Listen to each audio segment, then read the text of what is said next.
नमांसि सर्वेभ्यः। प्रिय छात्रों, आदर्श प्रश्न पत्र हल करने की श्रृंखला में आज पुनः उपस्थित हूँ आपके सम्मुख कक्षा 9 के लिए एक आदर्श प्रश्न पत्र के कुछ प्रश्नों को लेकर।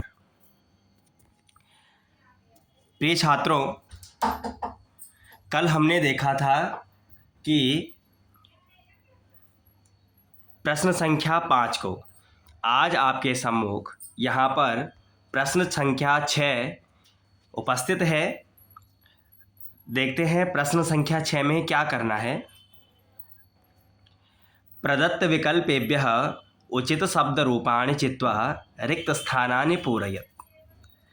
अर्थात आपने यहाँ पर रिक्त स्थान भरना है और एक उचित शब्द की सहायता से। देखिए, वाक्य दिया है सुरेशः, फिर रिक्त स्थान है और पठति। अब किसकी सहायता से यह रिक्त स्थान पूरा होगा?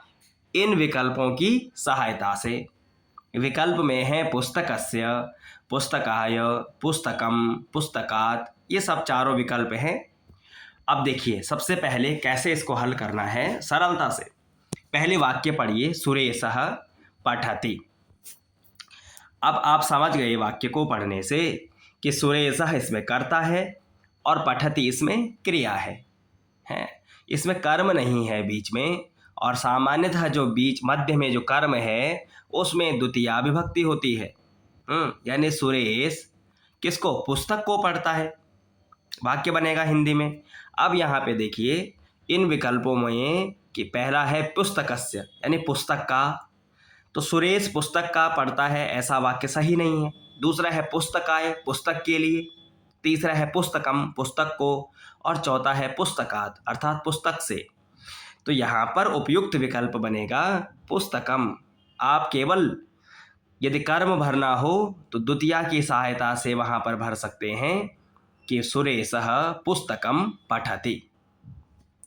तो हमारा उपयुक्त विकल्प हमें मिला कि सुरेशः पुस्तकम पठति। ये हमारा सही उत्तर हमें मिल गया।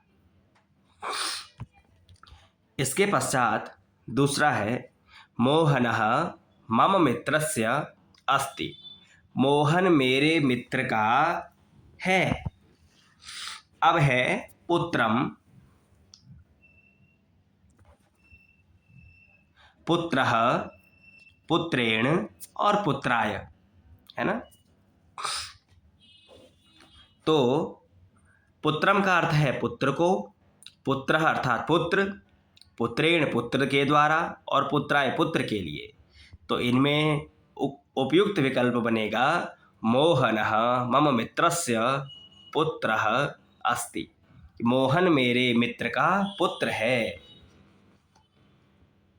इसके पश्चात हम तीसरा देखेंगे, वने एकः भयंकरः निवसति स्म। कि जंगल में एक भयंकर निवास करता था। देखिए, निवसति स्म जब किसी धातु के साथ निवसति वर्तमान काल का निवास करता है और स्म किसी के साथ प्रयोग होता है तो छात्रों वह वाक्य भूतकाल का बन जाता है। निवसति स्म निवास करता था, पठति स्म पढ़ता था, लिखति स्म लिखता था। ठीक है, तो निवास करता था। अब कौन निवास करता था? कि वने एकः भयंकरः निवसति स्म। फिर से वही वाक्य क्या बनेगा? व्याघ्रः, कि वन में एक भयंकर बाघ निवास करता था, है ना। और विकल्प देखिए उपयुक्त है ही नहीं। व्याघ्रम व्याघ्र को, व्याघ्रेण बाघ के द्वारा, व्याघ्राय बाघ के लिए। जबकि हमें वाक्य क्या बनेगा उपयुक्त? वने एकः भयंकरः व्याघ्रः निवसति स्म। वन में एक भयंकर बाघ निवास करता था, है ना। इस प्रकार से हमने इस वाक्य को बनाया। अगला, प्रतीकः मम पठति। प्रतीक मेरे पढ़ता है। ये अभी वाक्य है। अब मेरे हिंदी में क्या बनेगा? विद्यालय में पढ़ता है। अब देखिए, विद्यालयस्य आपको पता है षष्ठी है, विद्यालय का, विद्यालयात्, तो विद्यालयात पंचमी है, विद्यालय से, विद्यालयाय चतुर्थी है, विद्यालय के लिए, और विद्यालय सप्तमी का रूप है, विद्यालय में। तो क्या उपयुक्त वाक्य बनेगा? प्रतीकः मम विद्यालये पठति। प्रतीक मेरे विद्यालय में पढ़ता है, ये इसके लिए उपयुक्त वाक्य बन गया। तो छात्रों, इस प्रकार के प्रश्न में आपने जो शब्द रूप याद किए हैं विभक्ति के अनुसार, और कारक चिन्ह है ना, कर्ता ने कर्म को करण से के द्वारा संप्रदान के लिए अपादान से अलग होने के अर्थ में, संबंध का के की, अधिकरण में पे पर, संबोधन हे भो अरे, इन हिंदी के कारक चिन्हों की सहायता से आप उधर सातों विभक्तियों में इनको घटाइए। प्रथमा विभक्ति में ने, है ना, द्वितीया में को, तृतीया में के द्वारा, चतुर्थी में के लिए।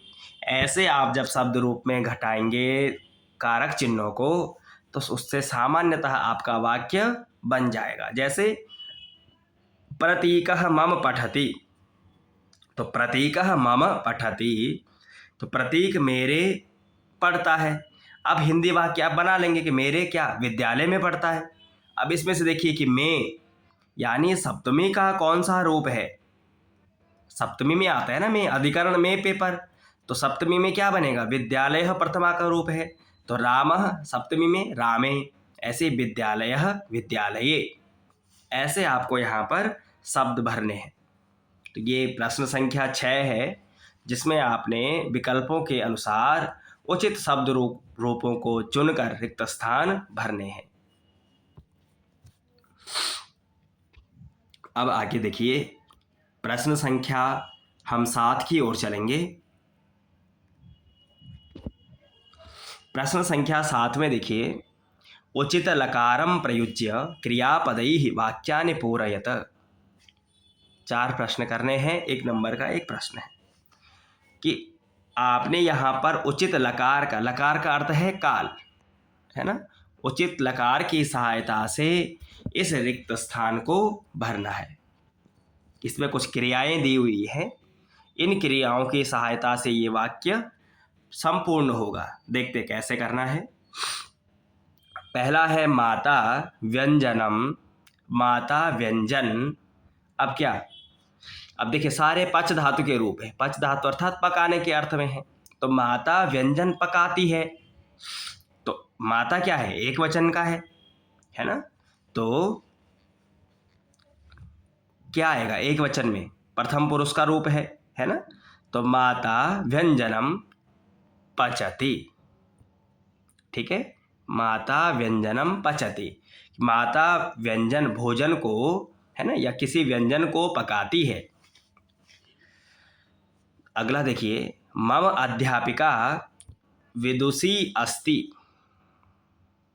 मम अध्यापिका विदुषी। अब क्या, विदुषी आगे, इसमें देखिए अस्मि आता है मैं के लिए, अस्ति है, स्तः द्विवचन में, संति बहुवचन में। तो यहाँ अध्यापिका क्या है? एक वचन की है। अध्यापिका विदुषी क्या आएगा? अस्ति, मेरी जो अध्यापिका है वो विदुषी है। ठीक है, अगर यहीं पे अध्यापिका बहुवचनांत पद होता तो अस्ति के स्थान पर संति आ जाता, द्विवचन होता तो अस्ति की जगह पर स्तः आ जाता। ठीक है, अहम होता तो अहम के स्थान के साथ क्या आता? अस्मि आ जाता। इस प्रकार से आपने शब्दों को चुन करके, क्रियाओं को चुनकर यहाँ पर भरना है। तीसरा देखिए, तानि फलानि मधुराणि। अब देखिए तानि फलानि मधुराणि बहुवचन का चल रहा है। अब देखिए क्रिया संति, अस्ति, आसीत, स्तः। तो तानि फलानि मधुराणि क्या आ जाएगा? संति, बहुवचन की क्रिया है ना। ऐसे इस वाक्य को बनाना है। रमेशः सुरेशम भोजनाय, कि रमेश सुरेश को भोजन के लिए क्या करता है? आमंत्रित करता है। सामान्य वाक्य है प्रथमा का, तो आमंत्रयन्ति नहीं होगा क्योंकि बहुवचन नहीं है। आमंत्रयति, निमंत्रित करता है, आमंत्रित करता है। रमेश सुरेश को भोजन के लिए आमंत्रित करता है। आमंत्रयतः द्विवचन का है इसलिए नहीं होगा, और आमंत्रयसि मध्यम पुरुष का नहीं है इसलिए नहीं। तो रमेशः सुरेशम भोजनाय आमंत्रयति। इस प्रकार से आपने इस वाक्य को बनाना है। इसमें छात्रों कर्ता के अनुसार क्रिया आएगी, एक वचन का है तो एक वचन, जैसे यदि एक वचन का कर्ता है तो एक वचन की क्रिया, इसमें पुरुष का ध्यान रखना होगा। यदि प्रथम पुरुष है तो पठति, पठतः, पठन्ति, है ना। मध्यम पुरुष है, मध्यम पुरुष त्वम, यूयाम, यूयम, तो मध्यम पुरुष के साथ पठसि, पठतः, पठतः। उत्तम पुरुष है अहम, आवाम, वयम के साथ क्या आएगा? पठामि, पठावह, पठामह, है ना। इसके लिए आप एक बार तीनों पुरुषों के रूप देख लीजिएगा। जैसे सह, तौ, ते, तो पठति, पठतः, पठन्ति, त्वम, यूयाम, यूयम, पठसि, पठतः, पठतः, अहम, आवाम, वयम, पठामि, पठावह, पठामः। ये अगर आपको याद है तो आप बहुत ही सरलता से इस वाक्य को पूरा कर सकते हैं। अब आइए आगे चलते हैं प्रश्न संख्या 8 की ओर। देखिए 8 में कहा कारक उपपद विभक्तिम आश्रित्य विकल्पेभ्यः उचित पदानि चिनुत। कारक और उपपद विभक्ति की सहायता से आपने विकल्पों के लिए एक उचित पद चुनना है। देखिए विभक्ति जो है वो 2 प्रकार की है ना। विभक्ति 2 प्रकार की हैं, एक है कारक विभक्ति और एक है उपपद विभक्ति। कारक विभक्ति जब सामान्य वाक्य प्रयोग होता है तो जिस वचन का, जिस पुरुष का वाक्य प्रयोग होगा, जिस विभक्ति का प्रयोग होगा वो कारक विभक्ति है ना। और जब किसी शब्द के अनुसार, है ना, किसी विशेष शब्द के अनुरूप वहाँ पर वाक्य बदल जाता है, जैसे नमः शब्द है तो नमः के योग में सदैव क्या आएगी? चतुर्थी आएगी, है ना। तो ये उपपद विभक्ति है, अर्थात किसी पद के, किसी शब्द के समीप होने से जब उसमें एक निश्चित विभक्ति हो वह उपपद विभक्ति हो जाती है। अब देखते हैं इन वाक्यों में कहीं पर कारक विभक्ति भी हो सकती है और कहीं पर उपपद विभक्ति भी हो सकती है। आइए देखते हैं। पहला है घनश्यामः वेद मंत्रम पठति। अब घनश्याम एक वचन का है, पठति क्रिया एक वचन की है, तो क्या आएगा? मुखम, मुखेन, मुखाय, मुखे। तो घनश्याम मुख से वेद मंत्र पढ़ता है, ये हिंदी वाक्य बनेगा। तो से तृतीया में घनश्यामः मुखेन वेद मंत्रम पठति। घनश्याम मुख से वेद मंत्र पढ़ता है, ये वाक्य बनेगा। आगे देखिए रोहितः धनम ददाति। रोहित धन देता है। अब देखिए छात्रों यहाँ पर उपपद विभक्ति है। कैसे? ये जो ददाति क्रिया है ये दा धातु का रूप है और दा धातु आपने पढ़ा है कि दा धातु के योग में हमेशा क्या होती है? चतुर्थी होती है ना। दा धातु के योग में चतुर्थी विभक्ति होती है। तो किसमें होगी? जिसको कोई वस्तु दी जा रही है। किसको? तो रोहित धन किसको दे रहा है? निर्धनेभ्यः, निर्धनों को धन दे रहा है। तो रोहित निर्धनों के लिए धन देता है ना। चतुर्थी विभक्ति हो गई। हमेशा जहाँ पर दा धातु का रूप होगा अंत में देने के अर्थ में, वहाँ पर चतुर्थी विभक्ति होगी। ये निर्धनेभ्यः बहुवचनांत है, यहाँ पर निर्धनाय भी हो सकता है, बालकाय हो सकता है, याचकाय हो सकता है ना। तो यहाँ पर चतुर्थी विभक्ति हो गई। ये उपपद विभक्ति है, दा धातु के योग से चतुर्थी हुई है। आगे देखिए मंदिरम निकषा मम अस्ति। मंदिर के पास मेरा है। अब निकषा भी देखिए, निकषा के योग में हमेशा कौन सी विभक्ति होती है? द्वितीया। अभितः परितः समया निकषाः द्वितीया, द्वितीया विभक्ति होगी। तो द्वितीया किसमें है? ग्रह में है। तो मंदिरम निकषा मम गृहम अस्ति, मंदिर के पास मेरा घर है। तो निकषा शब्द जैसे ही वाक्य में दिखा, हमने क्या? द्वितीया विभक्ति का शब्द वहाँ पर चुन लिया। अगला छात्राः गृहम आगच्छन्ति। सामान्य वाक्य है, कोई उपपद विभक्ति प्रयोग नहीं है। तो छात्राः, छात्र विद्यालय से घर आते हैं। देखिए पंचमी आएगी है ना, विद्यालय से क्योंकि अलग हो रहे हैं घर आने में। तो छात्राः विद्यालयात् गृहम आगच्छन्ति। ठीक है छात्रों, इस प्रकार से आपने इस विभक्ति वाले प्रश्न को करना है जिसमें कुछ कारक विभक्ति के उदाहरण होंगे, कुछ उपपद विभक्ति के होंगे, है ना।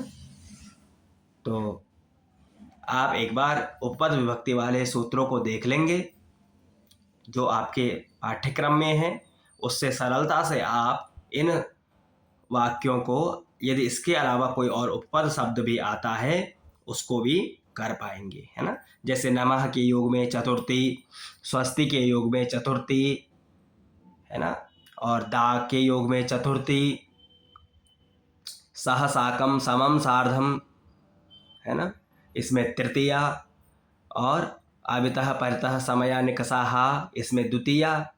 इस प्रकार से इन उपपद विभक्तियों के सूत्र को याद कर लीजिए, और याद करते ही आप प्रश्न में जब देखेंगे कि ये शब्द है, इसके अनुसार आप बड़ी सरलता से वाक्य को बना पाएंगे, उस शब्द को चुन पाएंगे।